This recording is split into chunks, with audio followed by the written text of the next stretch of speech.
I got this new tool, and this is how they say we get the clutch out.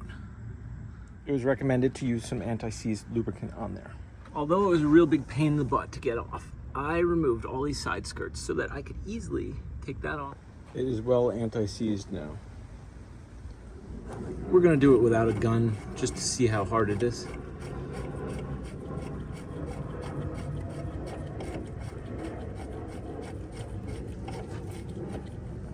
Okay, we bottomed out. This is a 19 millimeter, and we're gonna need something to hold this from spinning. Just regular tools.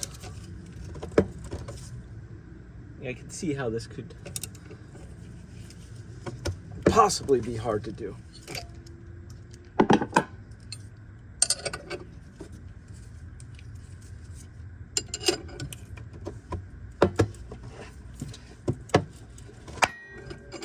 You hear that? It might have just popped off. That easy. It did. Look at that. That's how easy it is to get that off. 2 wrenches.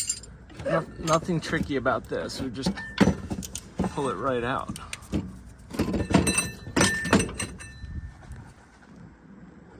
You can change this clutch quickly, even if you don't know what you're doing.